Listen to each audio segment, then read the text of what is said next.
Well, hello and welcome to the channel. And yes, I'm driving again, but I'm perfectly safe. I can talk and drive at the same time. You guys all do it, for crying out loud. Getting after me for not being safe, for crying out loud. But speaking of being safe, Ford recall, let's talk about it a little bit. We're driving a 2019 F150 that apparently is not affected by the recall, but I also own a 2018 that is affected by the recall. So let's go ahead and cover what that is, folks. Is it any reason to freak out about? Ford will tell you no. I would say yes, otherwise there wouldn't be a recall on it, would there? All right, so what it entails is that this tensioner, see how that just caught right there? Apparently under certain situations and high load, that can generate enough heat to set the insulation that's in this pillar right here on fire, okay? So what Ford's doing is that they're taking a 3M, it's like a 3550 double-sided tape that pulls some of that insulation away from the tensioner itself. So I'm oversimplifying. Don't hold me legally responsible for this particular recall. But once again, Ford Motor Company coming out with a fantastic recall to help their image. You know, Ford, I love you because you were the guys that did it right back in the day, and that's why I'm sticking with you. And when I say back in the day, I mean 2008. Some of you youngsters out there don't even remember this, but all the automotive companies were on the verge of bankruptcy and going out of business completely. Ford elected not to take the bailout from the U.S. government to stay in operations, okay? GM and Chrysler both did, and both of those companies ended up going completely into bankruptcy, and it did them no good. Ford mortgaged everything they had, including their brand logo of the blue oval, and used all capital at their disposal to keep them from going into ultimate bankruptcy and then out of business, which GM did. GM's old car company, which is what it's called, is those of you with pensions know that it's not worth jack shit anymore, okay? So anyway, that's my loyalty to Ford, and but they're pushing the limits of that. So today, you know, generally speaking about the recall, do you have a reason to freak out?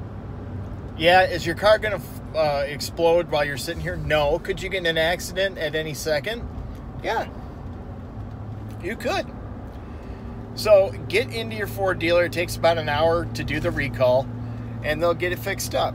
It's not something that they have to wait on parts, because the fix just simply involves a double-sided tape and about 7/10 of an hour of labor. So that's what Ford's paying. It'll probably take an hour to an hour and a half, depending on how many cars are in the queue and waiting and that type of thing. So the F150, you know, is a extremely high-volume truck. So you're going to see all sorts of negative things on the news and situations where people have died or not died or what have you.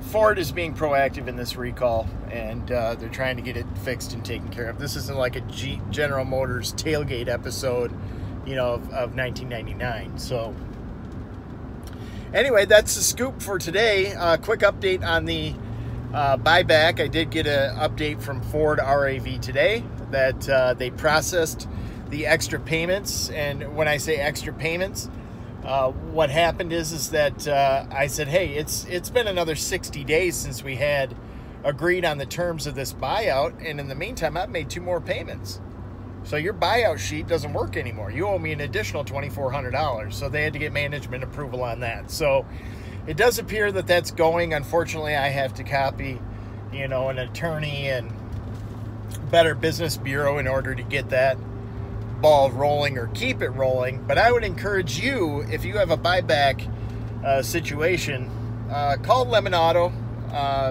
or go to lemonauto.com. There's a attorney there that I've been dealing with, Stephen Toth, that's been great on informing me of what my rights are and what the procedure needs to be.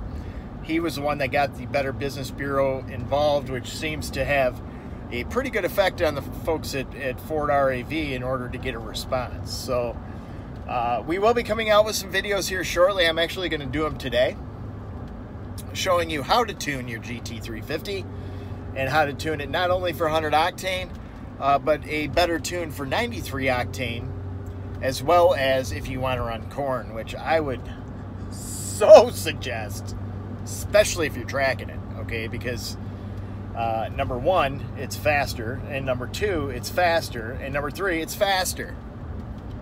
Number four, you know, 'cause I'm more about performance than anything else. It's $2.15 a gallon, for crying out loud. $2.15 a gallon.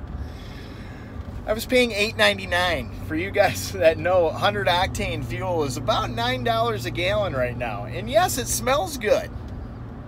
I mean, so the car smells like a little bit of hand sanitizer instead of the sweet, glorious scent of 100 octane fuel.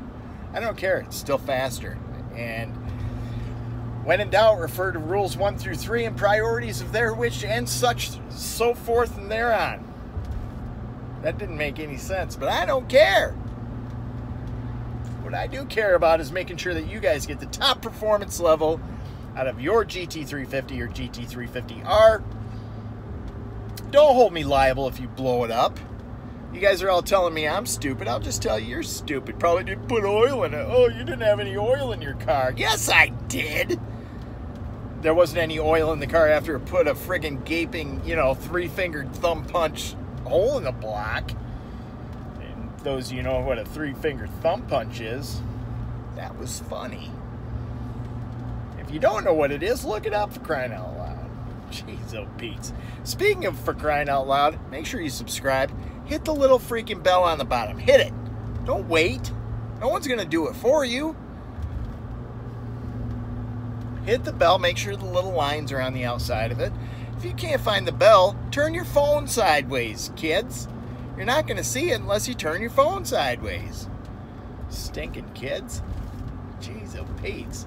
You turn it sideways, you're going to see the bell, you're going to see a little subscribe button. I'm going to do you one better.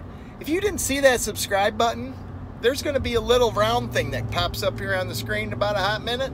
It's going to have a picture of my white little race car going on there. You just click on that little fella, she'll get you subscribed. That's what we need.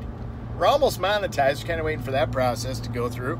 YouTube didn't tell me that when you get 1,000 subs in 4,000 hours, which we don't have 1,000 subs in 4,000 hours, we've got 1,500 subs, and we've got 15,000 hours.